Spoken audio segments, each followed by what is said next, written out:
Hi guys, welcome back to another episode of Geek Yourself, where we have discussion on tech stuff and DIY stuff and any other thing you might want to talk about or add to the discussion, right?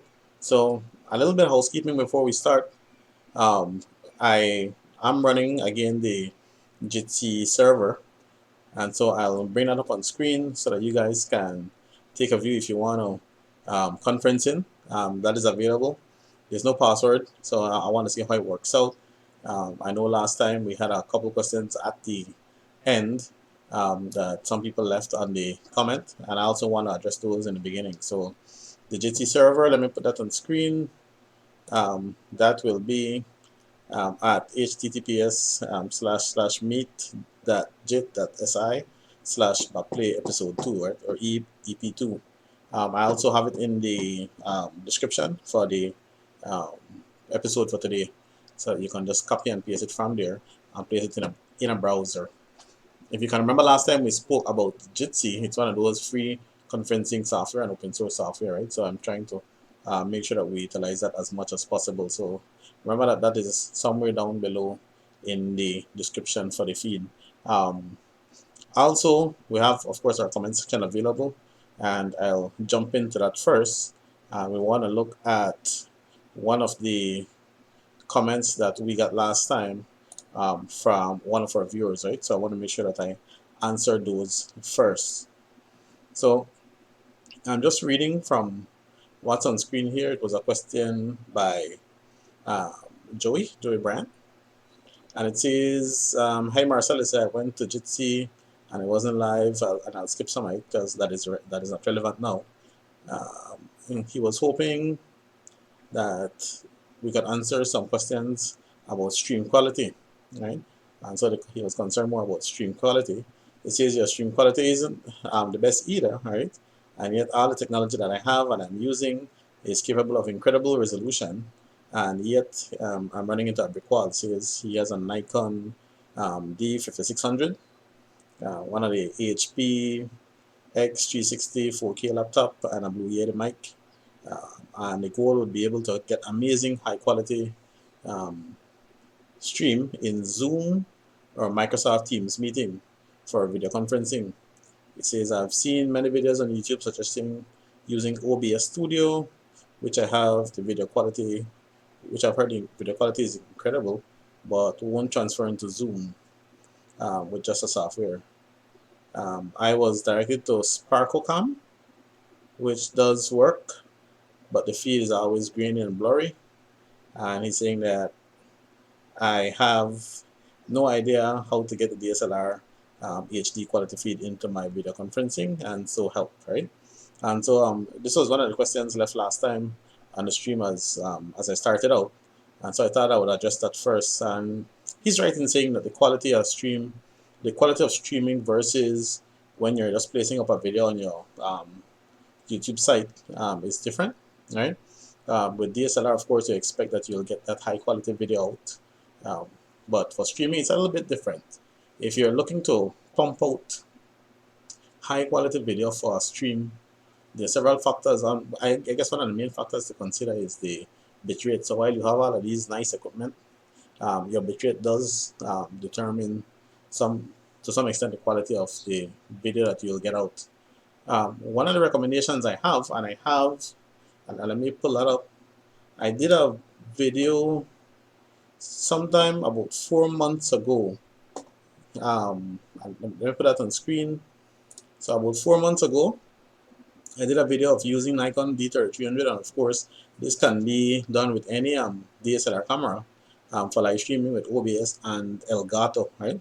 So my suggestion would be to check out the Elgato hardware, and that should give you an improved quality. It's that having the hardware direct into the software that you're using to stream, as opposed to what we attempt to do, which is basically to capture a browser screen, right? So Elgato might be the option for you if you're looking to output that very high quality um, DSLR quality then into your stream, right? Or to get better streaming quality videos as opposed to just using a regular webcam. For today, what I'm doing is that I am actually using my S10 Plus as my streaming video. So if you might see a difference in quality, right? But that is what I'm working with today, as opposed to just the regular webcam that I normally would use. Um, they're asking if I have Instagram. Yeah, my most of the actually all my social links are labeled as bapplay, right? BAPPLAY, and I'm on Instagram. I'm on Hangouts. I am on well as WhatsApp. I think you can also search, bring that up. On Facebook, it's bapplay, right? So across most social networks, I try to keep it as bapplay. So you will find me on that. You probably won't find me on a Marcel Farmer. So even the other channel that I mentioned for my YouTube is under Bapplay, but that one is specifically for gaming, and that might change soon. I have another vision for that particular um, channel based on what's going on now, right? I'm thinking about leading it into more of some educational stuff, but I still do some gaming, so I'm up in arms in terms of what I want to do with that particular channel. So again, the recommendation from the question asked is to make sure that I get everything done. The person mentioned that they use Zoom as their conferencing software, and they also use Microsoft Teams. And so, if you're looking for that quality, the recommendation is to look at Elgato. Also, just to mention, a while back, let me jump back into this just to show you the difference in quality that I'm talking about. A while back, we had an update where I had a conference with uh, Mr. Franklin, King Zahiro, myself, and Mr. Moore. And I don't know if you'll see the huge difference in, well, apart from the blurred background, right? So I use a regular webcam, one of those Logitech 720. I think Mr. Franklin was using his phone, right? And I think his thing was the lighting. King Zahiro also uses a regular webcam for his one, if I'm correct. And so you can see the difference in quality. While Mr. Moore used a DSLR camera hooked up to the Elgato, right? So he had. As you know what people are saying, right? So before I saw it, I could show a full screen, right? So I think his focus was a little bit out, or the lighting, but he actually used the Elgato along with the DSLR camera for that stream, right? So again, he has a channel also on YouTube. It's Brad Moore. If I want to find him, I never type of Brad Moore Belize to find him, right? So you can also check out his channel. He does some nice camera stuff also. So I am hoping that answers the question in terms of the streaming quality that you want to get out from these cameras, as you would expect. So it is more an issue of having that device hooked up direct to the computer, as opposed to what we are doing now, where I'm actually capturing a browser and then bringing that out from the phone. And of course, the other thing then you'd have to worry about is your lighting, to make sure that the lighting is accurate, right? Or make sure the lighting is good. I noticed videos also on Learn Share Photo Video, one of the Caribbean brother, and he has some very high quality videos. So I'm going to also refer you to his YouTube channel. I know he does Photoshop stuff, right? But the quality that he's kicking out is pretty high. So I'll have to probably have a chat with him and ask him, what are all the various devices that he's using to get such high quality video out, right? I'm sure that it's more with lighting and having that device directly attached to the computer. All right. Um, a part of what I wanted to discuss today, and welcome to everyone who's in the stream, right? I see King Zahira also in the stream, right? So some of what I wanted to discuss today had to do with the announcement today for our country in particular, and I know other countries might follow in the same thing, where schools, people are worried about, when school will reopen, what are some of the things we can do. So our minister gave his update today on what's happening with us in Belize, and essentially saying that we have to find, for the time being, have to find ways innovative ways to get that information out to our students, and they will assist with that, right? And so they're saying that one of the things they want to do, especially for us, and I take it that every country is different, right? And our country, of course, is way different, because we still have remote areas that people can't access, where people don't have internet access. So what we're doing is that we are having, I think next week, Monday, they'll start a little radio broadcast, because we have a nationwide radio, right? And so they'll do that where I think teachers or other people in the ministry, or people in education will be able to read off some scripts, and hopefully have the kids listen to it over the radio, right? So they'll also be pushing out stuff in newspaper, they'll be pushing out some papers or some work, and the thought, I think, was that they'll leave it at the stores in the villages, and then the people from the villages could access those, right? But for the most part, for people who do have access to the internet, this that work continues. I know they had asked first that we prep 2 weeks work, which most teachers did, and of course the students have to ensure that they put in the work too, right, along with the parents. So part of what I wanted to touch on is that for the distribution of material, they'll be doing a radio broadcast, which is nice, right? They'll be printing out a newspaper. They'll be delivering stuff to the villages, and they'll be putting stuff up on television, right? And so it is a lot of work. I know it sounds really ambitious, and we do hope that it works out, right? But again, it's just a way of getting all that information out to our students to make sure that they get some work done and they're learning throughout this time, right? One of the key things I want to stress that he mentioned was that I think the slogan for the ministry is that education is everybody's business, and now that is just a reality now. Education is everybody's business, no longer just about having the student and the teacher, but now again, and I know I said it last time, the parents do have to play a key role, right, in ensuring that their child is learning or doing something every day, right? And of course, the auntie, the uncle, the grandma, the other people at home with the child, of course, needs to help out. For teachers, I think the work continues. Somebody asked me today if I'm on holiday now, and the truth is that there's no holiday for us. We still have to prepare work, right, and get that feedback from our students. For me, what I've been doing, and I mentioned to you guys already that I am a high school teacher, right? So what I've been doing was that I've been continuing the work with my students. I use a tool called Moodle, and I do want to share some of those with you for teachers or for other people who are interested in looking at that classroom setting or that method of getting that information across to your students, right? So here's a list of, well, not really a list. I'll mention a couple of them, and then we can talk about them and see if you guys might use them in your classroom, especially if you're a teacher, right? I use something called Moodle. Let me bring that up on the screen for you. So, well, this is my school website. Needs a little bit of work. Needs a lot of work, actually. Right? And from the school website, I have my information technology online. And so if you click here, it takes you direct to my Moodle setup, right? So I did my own setup for my Moodle server, and then I went through, and I've been doing this for several years now, and so it becomes easier.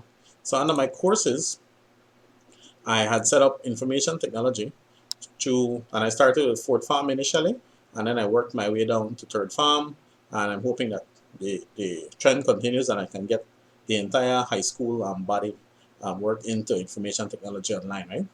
I also ventured into starting it for agriculture, and so it is a lot of work for one person. I'll see that, right? But it is possible if you take time and build it up over the years, right?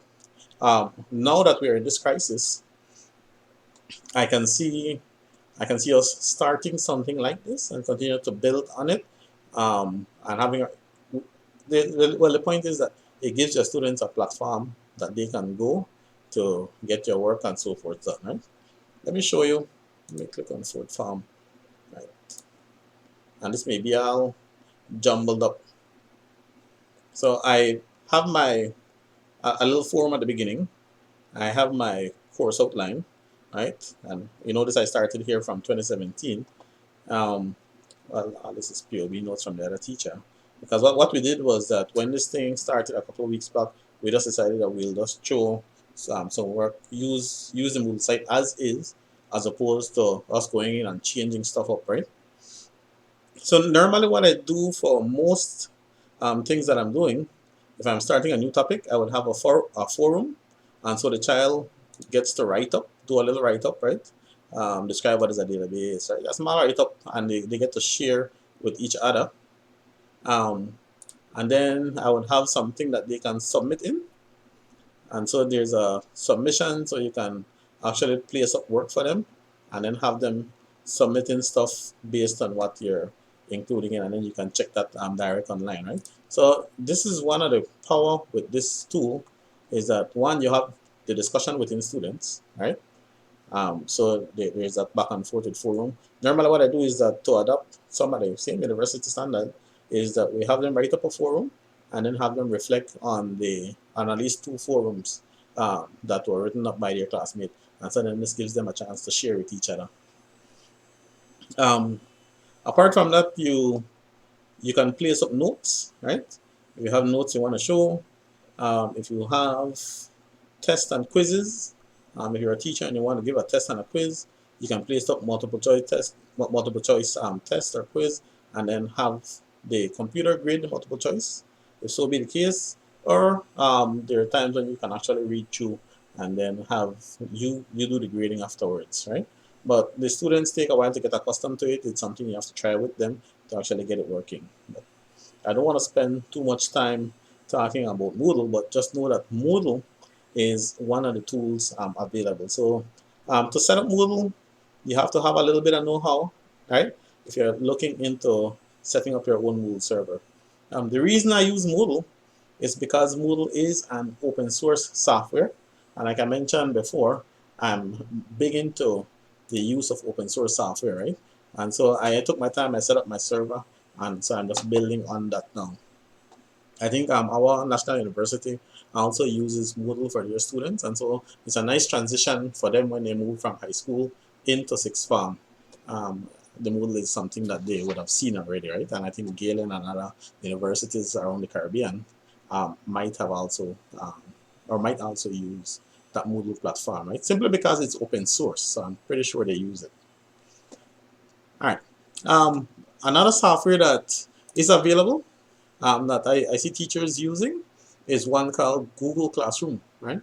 And I'm not going to click this link because it might take you into my account. But what I'm mentioning it because I want you to explore it. I know some of the teachers from around our country they make use of the Google Classroom. The comments or the feedback that I've gotten is that it is easy to use, right? The students, they like it, and it ties into their Gmail account if they have that. I know that Google also, I think you can buy resource from them in terms of you can get an email address for each one of your students too, if you want to, right? But I think there's a little fee to it. But the Google Classroom is free. Most of the other stuff on Google is free, right? That you can use. And so do take a look at the Google Classroom. One of the other things that I know that we use is the Edmodo, right? So I've seen teachers also use Edmodo for their classroom. And so we're able to, again, like Moodle, like the Google Classroom, I think Edmodo is even more user-friendly compared to Moodle, right? Allows the teacher to sign in, students to sign in, parents to sign in, and of course the teacher can then administer work and give feedback to students based on what they're doing. Quizzes and tests and so forth can be created using Edmodo. And again, it is free. I think there is a paid component to this too, right? So let's look at it. So as I say, I think there are some of the resources, some of the module that you want to use, you may have to pay for, right? So just keep that in mind, because I could remember years ago there was one called Ngrade, and everybody thought that this Ngrade would be free forever, and then there goes Ngrade, sells out the company to somebody who wants to make a profit, right? And I don't blame them. Someone had to make the software. So, which is why I recommend the open source software for use. So, the Edmodo, the Google Classroom, and again I use Moodle, right? And so you have a bunch of different um, school management, well, it's more learning platforms that you can use to assist you, right? So again, Google Classroom with all the setting, right? Edmodo, right? And these I'm just finding online, and I'm sure if you just Google learning management systems, you'll find a bunch of these that are free for you to use. So make use of it with your students, right? And even the parents can make use of it with their child at home. All right. So let me just stream through some of the comments. All right. So King's a hero, Aiden, you guys are here, right? That's nice. We'll take a quick break and I'll come right back.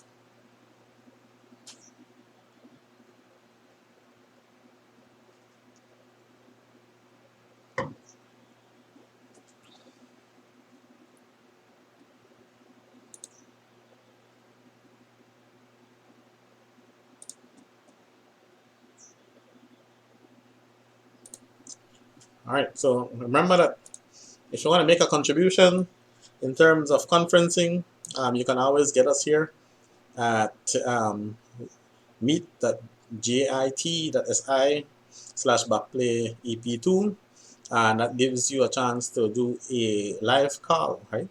A live conferencing in if you want to share anything with us, and of course, Jitsi is completely free, right? The URL is also in the description for the episode for today.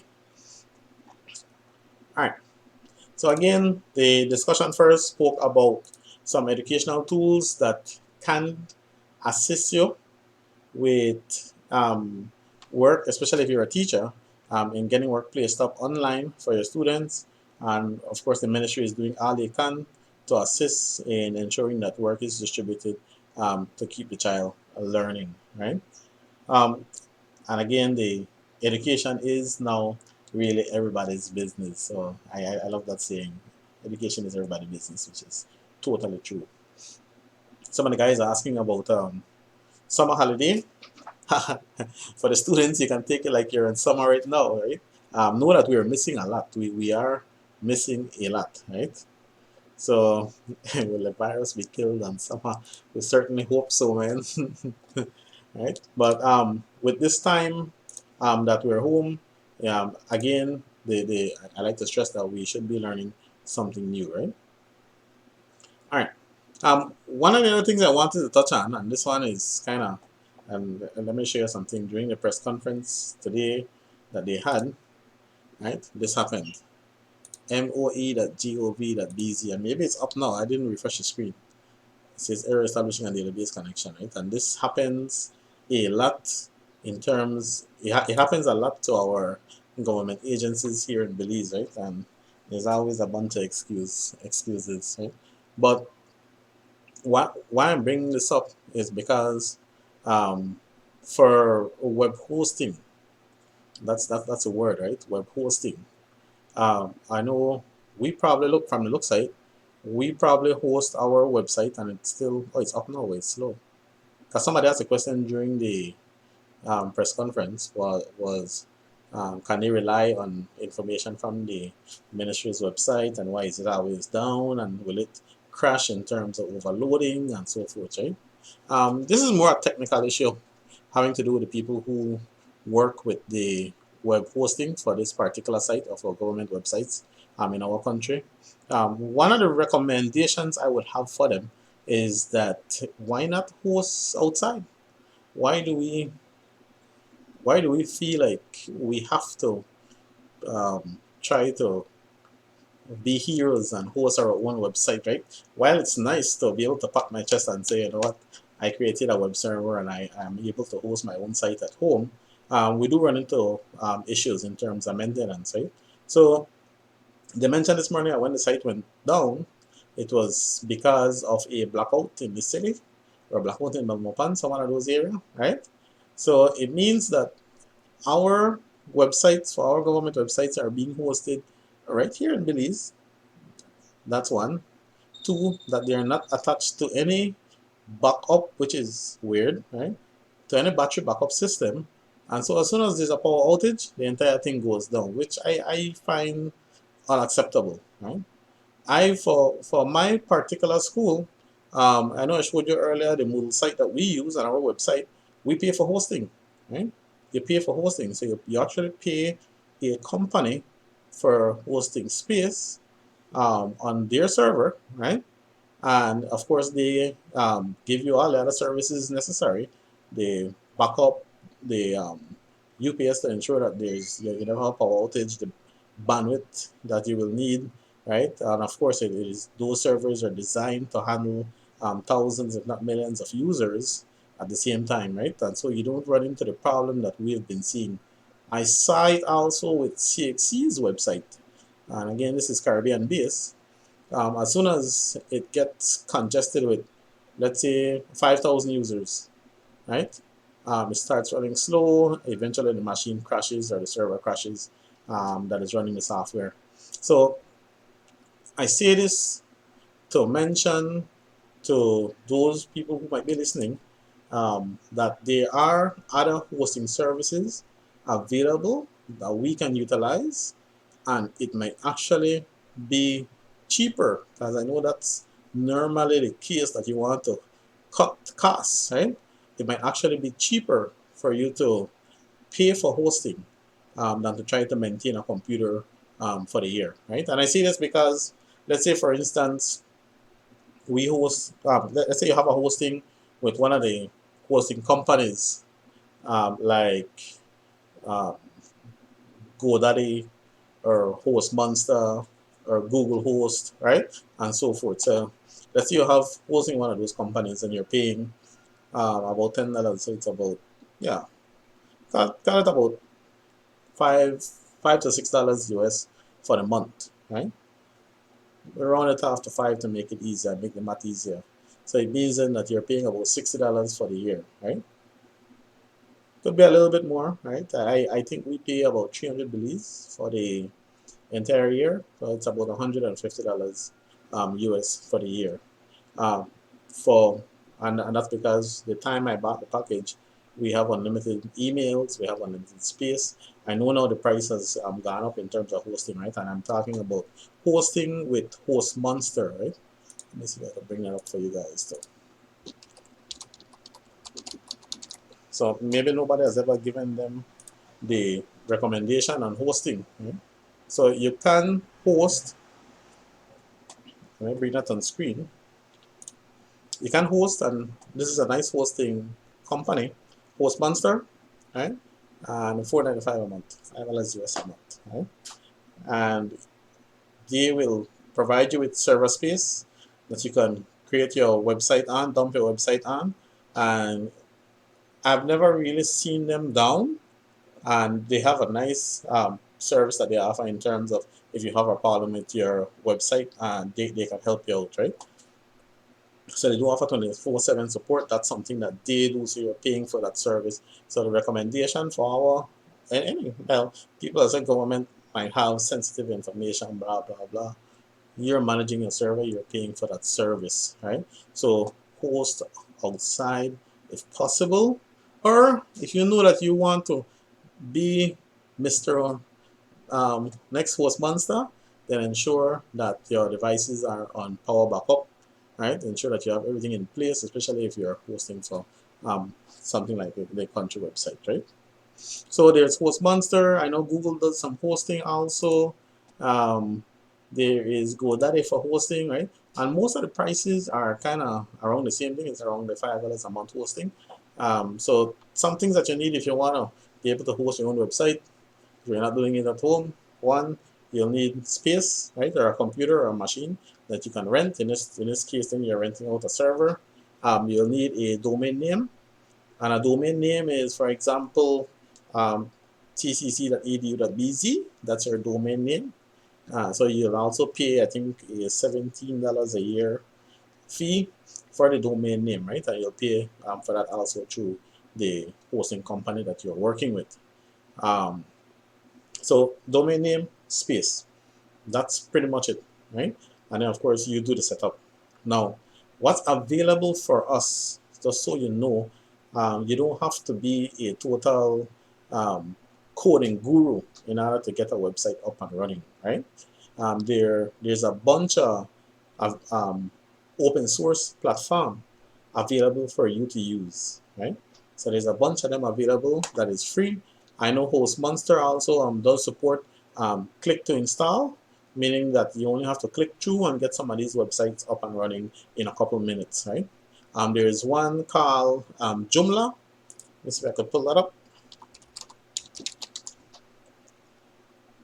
So there is Joomla, right? And Joomla, of course, is a content management system, or one of those websites that has a back end and front end, and the front end is what you see, and the back end is what you manage, right?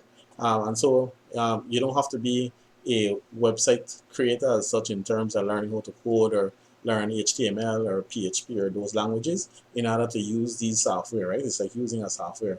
There's also a WordPress, right? Looking at this now, I think that they might be a merge. There's also WordPress. I've used Concrete. There's one called Concrete. And then these are just content management systems, right? So content management systems. Right here. There's Drupal, right? This is the one I use, Concrete. Um, Django, right?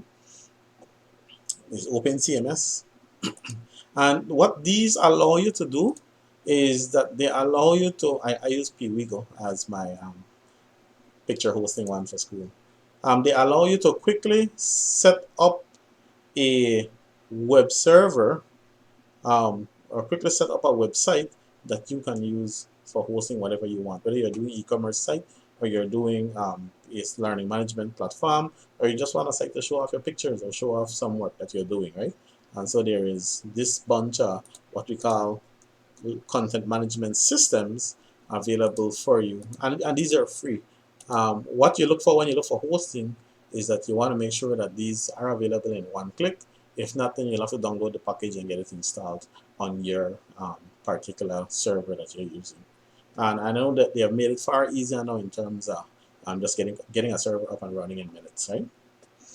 So again, that's web hosting, and the reason I mention it is because I keep seeing some of our Caribbean sites and some of our different government agency websites going down, and I think it's just because of the belief that you have to have your web server at home or your web server at your workplace. And it doesn't have to be the case. You can actually pay for web hosting services from a web hosting service provider, right?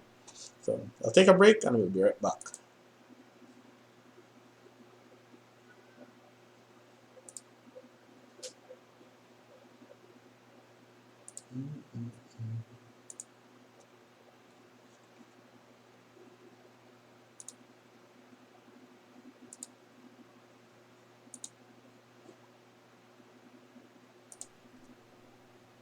All right. I'm hoping you guys can hear me well, right? And well, nobody comment about it in the chat, right? But I think you guys can hear me. I'm hoping to get a little bit of improvement on my audio also, and on the video. I'm hoping the video is a little bit better from last time, right? And of course, the idea is that I will continue to improve on this as we progress, right? As we move through the episode. So Kings are here, so you just want to stay at home and game. No, no, no. Can't just be gaming. Why? You have to learn something, you know. Football school until September.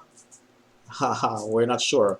Keep in mind that there was no formal announcement that school opens in September, right? We're just going through this thing as a step at a time, right? And of course, um, color of music. Oh, he asked that question already. All right. One of the other things I want to look at, and just to give you an idea of what we have reviewed so far, we looked at some educational tools that you can use in these times to get work shared. If you're a teacher, if you're a student, expect that these tools will come around, especially if you have access to the internet, right? And some of those were like your Moodle, which is an open source software, your Google Classroom, the Edmodo, thanks for the feedback, man. The Ngrade, right? And you might find a couple more of these that are free for use. I know somebody mentioned Blackboard as another online tool that you can use. And teachers have been very innovative in terms of using some of these tools to share work with their students, or to have that platform as a learning platform for their students. The other thing then is the distribution of material for us, and that was announced during the press conference today.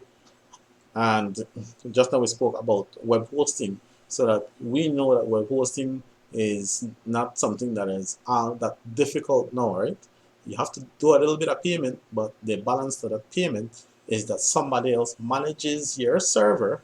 And I don't think your data is that sensitive, but somebody else manages your server somewhere else, so you don't have to um, deal with that headache, right? So the I guess the balance to that was that if I want to host a website at home, I would have to first of all buy a nice server, right? I wouldn't be able to use one of these small desktop or laptop. While you can, they might not be able to perform the kind of work that you might want, right? Which is what I think is happening. But you'd want a nice server first of all, and you'd want to have a high bandwidth, right? So you want to ensure that are people are able to connect to your system whenever they want. Yeah, take care, man, take care. And of course, again, the Learn Share Photo Video. For people interested in learning about Photoshop, I definitely would recommend his site, right? And again, I have to ask him to give us some tips, right, on how he gets his video that crisp and clean. Good? So do take care, though. One of the next thing we want to talk about is that somebody asking one of my past videos I had about the Bullet M2, which is a wireless device. And for people who might be confused about what I'm talking about, um, it is a wireless device that is used to distribute what we know as Wi-Fi, or distribute wireless signal. And so the Bullet M2, I know the person mentioned it in the comment, is this one. I also have a video. Let me see the name control. I use mainly Ubiquiti equipment, right? So the Bullet M2. So what this does, for people who don't know what this does, this is a wireless device or a wireless radio, right? And so it distributes signal so that you can pick up Wi-Fi on your laptop, on your phones, or any other device that you have that is able to connect to Wi-Fi. So the question that was raised in one of the videos that I had was that they bought the Bullet because something that they read, and it says that the Bullet can transmit up to 50 kilometers, right? And so I had to ask the question, like, are you sure it said 50 kilometers, right? So 50 kilometers is definitely a lot for these type of devices. The only way, and I think I mentioned it in one of my comments, though, I think you might get 10 kilometers is by attaching this to a directional antenna. So let me put this in perspective for you so that I'm not, because I don't like to get too technical, because I feel like I lose people. But you can, if I hook this up, I'll be able to connect my laptop and so forth to this device and get internet if it's shared properly, if it's networked properly, right? So if you hook this to a directional antenna, and what a directional antenna looks like, let's see if I can reach here. And this is different, but it looks like this, right? This is the dish that would take some sort of attachment or an antenna attachment that this device would hook to. So this device would probably sit somewhere at the back of this, or something like that, with a wire connected to an antenna that points to something, right? And this is directional. This dish is directional, and so you would be able to get up to 10 kilometers line of sight, right? One dish seeing the other one, so point to point, right? With a directional antenna. That's the word, right? So 50 kilometers, I don't think so. But with the right directional antenna, and keep in mind that these operate at 2.4 gigahertz, you could get, I believe, 10 kilometers out of it with clear line of sight. Now, if you have this set up outdoors, because these are outdoors, and you just want to distribute signal, like let's say for your neighborhood or you and your neighbor or in your yard, or you just want to distribute signal inside, and these are meant to be outdoor, then you will need something called a omni antenna, an omnidirectional antenna.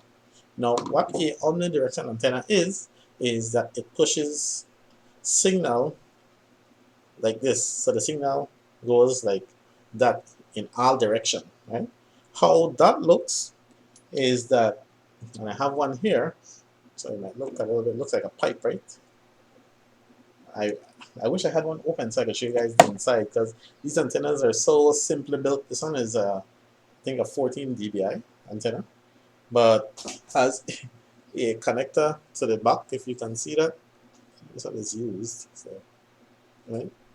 And where that connects, be careful, I don't knock anything. That connects to the access point direct, right? And then this sits in this direction upwards and then distributes signal this way.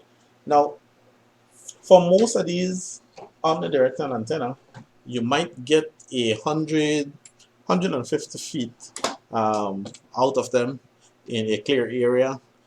They're rated for 500 feet, right? Um, 300 feet.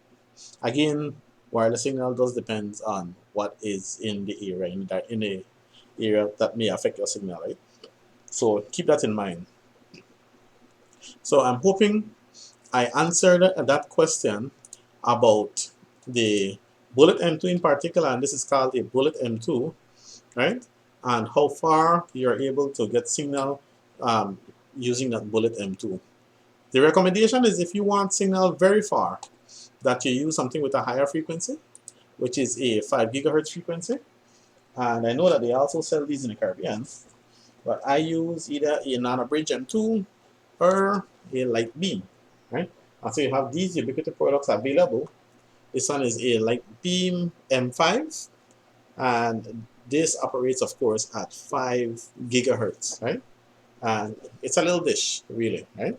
And so those are used to transmit data or to create a point-to-point connection that is miles away. And so if I want to create a connection from here to maybe a 5 mile distance, I would use something like that. But the device must be seeing the other device clear, right? So they are point to point. So don't believe any myth that tells you that I can have a device in my house and it's operating at 5 gigahertz and you can see the other device over on the next side of the world, right? Your phones are able to see through walls and so forth to the main tower simply because of the lower frequency, right? All right. All right, I have one more thing I want to cover. I know this time is running up on me, and it is just to address another question that was asked. And the question was, how do you create a bootable Windows USB drive? So a bootable USB drive for Windows. The long and short answer to that, let me put it up. The answer to that is that to create your USB stick and make it bootable so that you're able to reformat your machine using a USB drive as opposed to CD drives that no longer come to the machine, you would use something called Rufus, which is your USB tool, right? And once, let me open it so you can see the interface.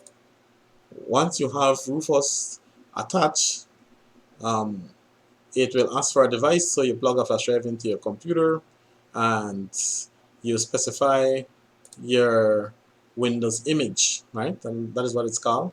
It's an ISO file of your Windows 10 or Windows 8 or Windows 7, whatever Windows you're installing, and then click start and it will prepare the flash drive for you. It is as easy as that. I think what I'm going to do is that I am going to prepare a small tutorial on how to create a bootable USB stick for people who are interested in looking at that, right? So I will do that. I'll create a small tutorial that talks about how to create a bootable USB drive. So again, questions from today, feel free to leave it in the comments below. You can also hit me up on Instagram. On Instagram, I'm on bapplay. You can get me on most of the social networks as bapplay, right? Bapplay. And of course, feel free to leave a comment at the bottom of the video. Um, the Jitsi, we're not using that much, but I'll still leave it as an option for us to be able to communicate, right? But that's it for now. I'm hoping you guys learned something today from episode 2.